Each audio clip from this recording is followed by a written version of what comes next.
بسم اللہ الرحمن الرحیم۔ آج میں آپ کو درود ابراہیمی کا وہ راز جو شمس تبریز نے کسی کو نہ بتایا۔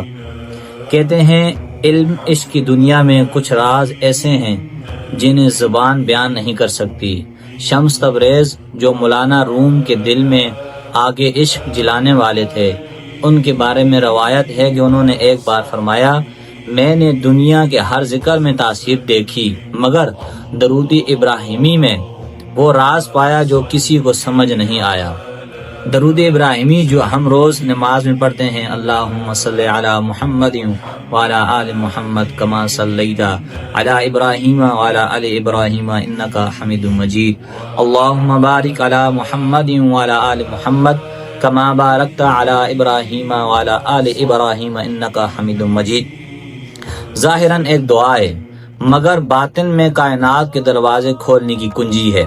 یہ وہ الفاظ ہیں جن سے رحمت کے سمندر بہتے ہیں اور عرش سے زمین تک نور کی لہریں اترتی ہیں۔ شمس تبریز کہتے ہیں کہ جب کوئی بندہ خلوص دل سے درود ابراہیمی پڑھتا ہے تو فرشتے اس کے دل کے گرد ایک روشنی کا دائرہ بنا دیتے ہیں اور وہ روشنی سیدھا نبی کریم صلی اللہ علیہ وسلم کے حضور پہنچتی ہے، جہاں سے جواب آتا ہے، میرا امتی مجھ پر سلام بھیج رہا ہے۔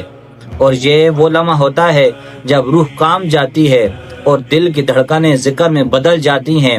اس لیے شمس تبریز نے کہا، درود ابراہیمی وہ ذکر ہے جو پڑھنے والے کو نبی کے قریب اور دنیا سے دور لے جاتا ہے۔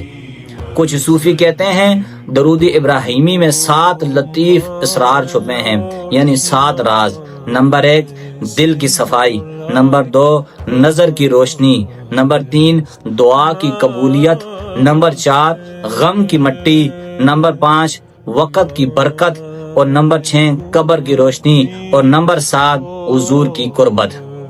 شمس تبریز نے یہ 7 راز جانے مگر 7واں راز کبھی ظاہر نہیں کیا۔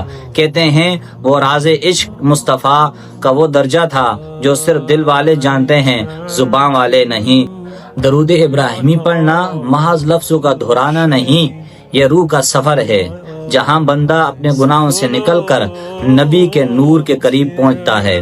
شمس تبریز نے کہا تھا، جو درود ابراہیم کا راز سمجھ گیا وہ خود روشنی بن گیا، کیونکہ اس نے نبی کریم صلی اللہ علیہ وسلم کے دل سے جوڑنے کا راستہ پا لیا۔